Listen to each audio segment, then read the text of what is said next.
अभिलाष यादव जी, भोपाल से।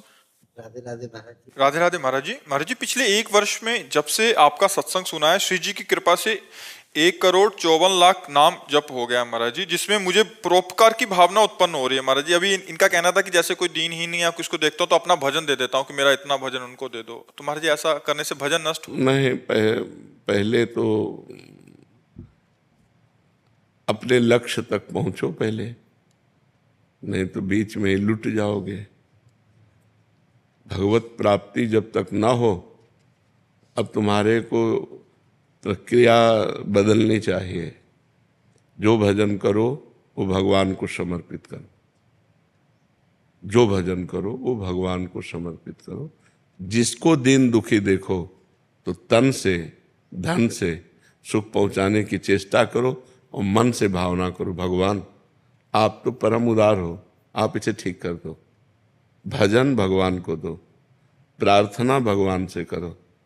शरीर से और धन से अगर सेवा बनती है तो वो सेवा कर दो, भजन भगवान को दो भगवत प्राप्ति के लिए। जब तक भगवत प्राप्ति ना हो जाए तब तक भजन खर्चा करने का बिल्कुल अधिकार नहीं रखना चाहिए।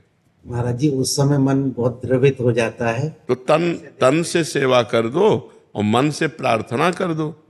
आपका भजन तो थोड़ा है ना, तो भगवान अपार करुणा सिंधु हैं, तो हम प्रार्थना करते हैं कि भगवान इसके कर्म को आप नष्ट कर दो, इसको सुख प्रदान करो। हे भगवान, आप इसके दुख को दूर करो। ये तो हर भक्त विनय कर सकता है। तो विनय करना, शरीर से और धन से सेवा करना, भजन को भगवान के चरणों में समर्पित करना, वो सिर्फ भगवत प्राप्ति के लिए है।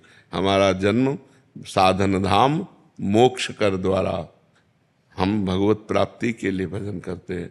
और दूसरी बात, सब में भगवान है, सब रूपों में भगवान है। तो जब कोई दुखी हो तो देखो भगवान दुख की लीला कर रहे हैं। तो हमसे जो बन सके हम तन मन धन से सेवा कर दें, लेकिन भजन भगवान को दें। भजन का फिर उससे लक्ष्य की प्राप्ति में बाधा पड़ जाए। महाराज जी, विचार ऐसा आता है कि मैं तो और भजन कर लूंगा, लेकिन शाम तक जियोगे आपको पता है क्या? शाम तक आप जियोगे क्या? ये कोई गारंटी तो है नहीं ना। तो पहले हम अपना कार्य करते मनुष्य जीवन का, पहले अपना कल्याण करें, अपने को भगवत प्राप्ति करें।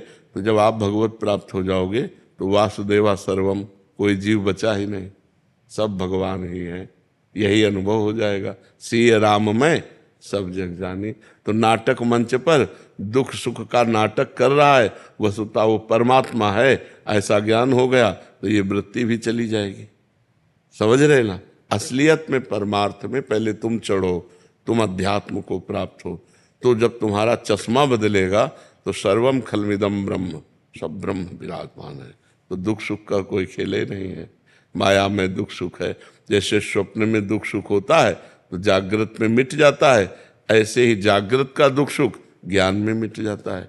जब आप ज्ञान को प्राप्त होगे, भगवान को प्राप्त होगे, तो न दुख है न सुख है, वही सच्चिदानंद परमात्मा स्त्री पुरुष रूप धारण किए हुए लीला कर रहा है, ऐसा अनुभव आएगा। तो अपने भजन को भगवान को समर्पित कर।